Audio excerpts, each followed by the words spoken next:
నేను ఈ వారాంతరంలో ముందుగానే ఒక మంచి చిత్రం 'చందు ఛాంపియన్'ని చూసున్నాను. ఆ విశ్లేషణ కూడా చూడండి. ఇంకొక మంచి చిత్రాన్ని వెనువెంటనే చూస్తాను అనుకోలేదు. 'మహారాజా'. నేను ఈ మధ్య విజయ్ సేతుపతి గారు ప్రధాన కథానాయకుడిగా చేసిన ఏ చిత్రం చూడలేదు. ఇప్పుడే తన చిత్రమాల చూస్తున్నాను ఏమి వచ్చాయని. వచ్చినవి 'మెర్రీ క్రిస్మస్', 'డిఎస్పి', 'కాతువాకుల 2 ఖాతలు'. వీటిని ఓటీటీలో కూడా ఇంకా చూడలేదు. కావున నాకేమీ ఈయన చిత్రాన్ని ముందే చూసేయాలని భావం లేదు. విజయ్ గారితో సుహాస్ చేసిన ముఖాముఖి చూసిన వెంటనే 'మహారాజా' ట్రైలర్ను చూశాను. తను లక్ష్మి కోసం లక్ష్మి దొంగిలించబడిందని పోలీసులకు ఫిర్యాదు చేయడం, లక్ష్మి తన కూతురు కాదు, భార్య కాదు, అక్కా చెల్లి కాదంటూ ఎవరు లక్ష్మి అని పోలీసులు అడగ్గా 2 చేతులతో ఏదో ఆకారాన్ని చూపిస్తారు. అప్పుడు చిరునవ్వు వచ్చి పుట్టింది ఈ చిత్రం మీద ఆసక్తి. అయినా ముందుగానే 'హరోం హర' చిత్రాన్ని చూద్దామని అనుకోనున్నాను. కుదిరితే ఇది చూద్దామని ఆలోచన ఉన్నా ఎంత విశ్లేషకుడైతే మాత్రం ఒకే వారాంతరంలో 3 చిత్రాలు చూడడం మరీ ఎక్కువ అనుకున్నా. అయినా పుట్టిన ఆసక్తి వల్ల ఇంట్లో గృహశాఖకు కావాల్సిన దరఖాస్తు వేసి చూశా. ఆమోదం వచ్చిన వెంటనే ఉదయమాటకి అప్పటికప్పుడు టికెట్ కొనుక్కుని వెళ్ళాను. ఈ చిత్రం ఏ కథకుడికైనా, ముఖ్యంగా కథనంని రచించే ఎవరికైనా ఒక మామూలు కథని ఎలా ఉద్రిక్తతో చెప్పాలి అని నేర్చుకునేందుకు ఈ చిత్రం ఒక గ్రంథమనే చెప్పాలి. ఎందుకని మాట్లాడుకుందాం. సాగే ముందు ఒక చిన్న విన్నపం.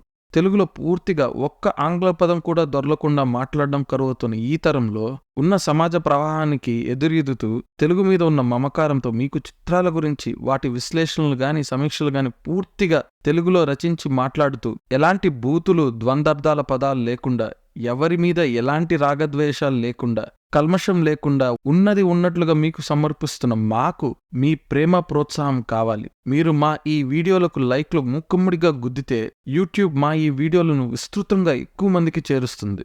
ఇప్పుడు విశ్లేషణలకు వెళితే, ఇక్కడ కథనంతో ఊరికే ప్రేక్షకుల్ని తికమిక పెట్టాలని కాకుండా చెప్పే ప్రతి సన్నివేశంలో మనల్ని పూర్తిగా రంజింపచేస్తూనే మన మదిలో కొన్ని ప్రశ్నలు చిగురించేలా చేశారు. ఆ ప్రశ్నలకు సమాధానంగా మనమేదో అనుకుని ఉంటాం, కానీ దానికి అతీతంగా ఉంటుంది. ఏంటి ఇదంతా మళ్ళీ పూర్తి తార్కంతోనే చేసుంటారు. కాబట్టి మనం కేవలం ఏమన్నానా అని ఆశ్చర్యపడుతూ ఉంటాం.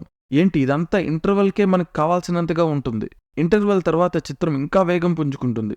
సరిగ్గా మనకి ఏంట్రా చిత్రమంతా ఇలాగే చెప్పకుండా లాగించేస్తారా అనే భావం మనకు కలగక ముందే మనకు మాత్రమే ఒక విషయాన్ని ఆవిష్కరిస్తారు. అంటే చిత్రంలోని మిగతా ఏ పాత్రలకు తెలియకుండా.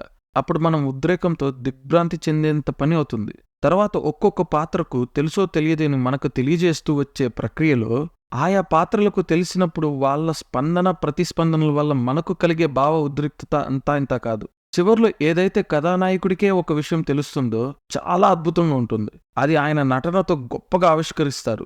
అది ఇంకా ప్రధాన ప్రతినాయకుడికి మనకి తెలియదు. కానీ అప్పుడే నేనైతే పసిగట్టాను. అందరూ ఎందుకు పసిగట్టలేరంటే, కథకుడు మనకు ముందే చూపించిన ఒక జరిగిన సంఘటనతో ప్రతినాయకుడు ఎలా పోల్చుకుంటారో మనం కూడా అదే ఆలోచనతో పోల్చుకుంటాం.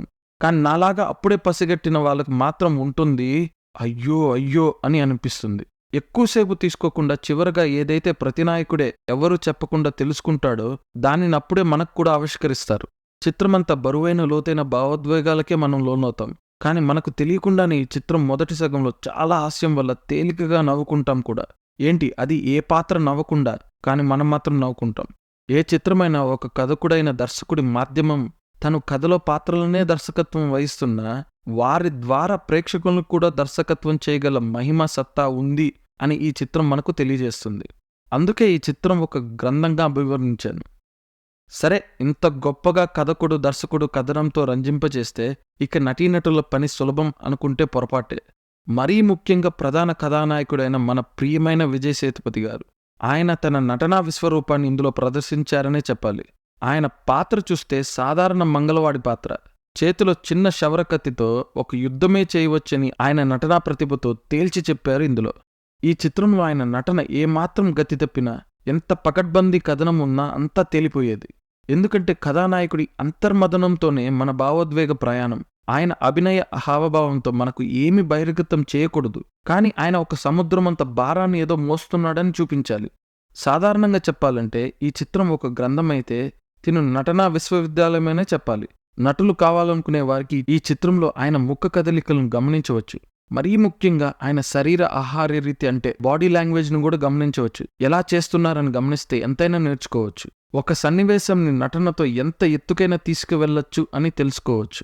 దర్శకుడు అనురాగ్ కశ్యప్ గారు నటుడిగా ఎత్తిన అవతారం ఇంతలా ప్రభావం ఉంటుందని నేనైతే అనుకోలేదు. ఆయన చాలా మంచి నటుడులా ఉన్నాడు. కనీసం ఇలాంటి పాత్రల్లో ఇందులో జీవించేశాడంతే. ఆయన నటన అందర్నీ ఆశ్చర్యానికి గురిచేస్తుంది. ఎందుకంటే చివర్లో క్లైమాక్స్లో ఆయన చేతిలో ఉంటుంది ఈ చిత్రం. ఆయన చేసే నటనతోనే మనకు కలిగే భావనిర్దేశం జరుగుతుంది.